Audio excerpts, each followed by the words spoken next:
intanto ringraziare tutti quanti voi che chi con più, chi con meno sforzo e rinuncia è venuto qui anche da Udine, grazie.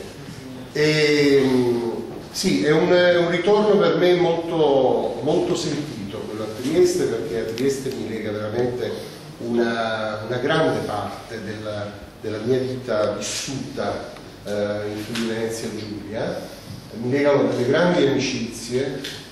e soprattutto mi lega la magia di questa terra, di questi palazzi, delle montagne del Carso, che cerco talvolta di riprodurre nei colori, perché le montagne del Carso hanno dei colori stupendi soprattutto sia in primavera ma sia anche e soprattutto in autunno. Ci sono dei rossi del Carso che sono una cosa eccezionale. Ecco, quindi questa è la mia prima occasione di essere a Trieste anche presente in una mostra, perché le altre, tranne l'ultima Udine, non ho potuto essere presente, come ricordava giustamente con una giusta ironia l'architetto Cerboni prima, che dice: di solito io gli artisti vivi sono abituato a presentarli in loco, e quindi ecco, Trieste mi ha dato una bella occasione di farvi conoscere, di far conoscere questa mia produzione attuale,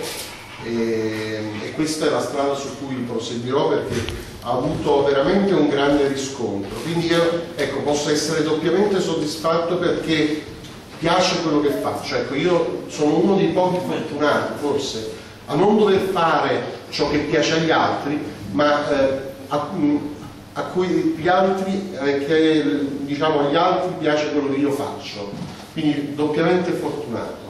E infatti andrebbe detto anche questo, che l'artista quest'ultima estate ha aperto un atelier a Otranto, proprio nel centro vicino al castello antico, e lì ha avuto un pubblico internazionale, veramente proveniente da ogni parte del mondo, che ha apprezzato moltissimo le sue opere, acquistandole in grande misura, cosa che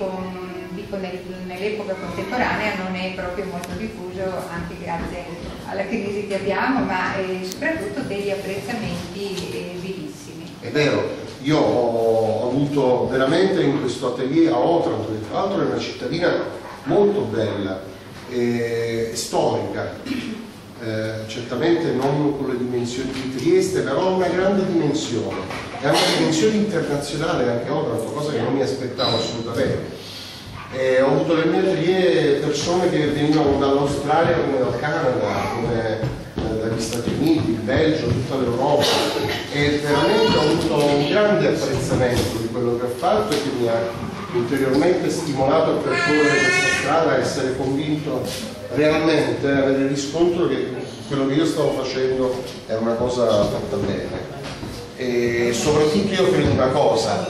il riuscire a comunicare, perché la pittura è una delle prime forme di comunicazione, quella più diretta, come la musica. Ecco, riuscire a comunicare queste espressioni di gioia, di colore, di vivacità, l'apprezzamento che mi è stato fatto anche oggi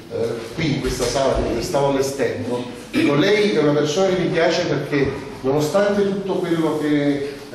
tutti i musi lunghi che si trovano qui, lei ci fa sorridere con questi colori. Ecco, questa è una delle mie intenzioni. Un mondo in cui tutti quanti devono avere un muso lungo perché c'è la crisi, perché dicono che c'è questo, che c'è quello, adesso arriverà la fine del mondo. No, c'è un po' di colore invece, perché domani è sempre un altro giorno in cui possiamo costruire qualcosa di positivo. Ecco, io cerco di mantenere, di vivere questa positività trasmettendo, e credo di riuscirci abbastanza bene, senza falsa modestia, però è uno stato d'animo questo colore, non si può fingere. Grazie.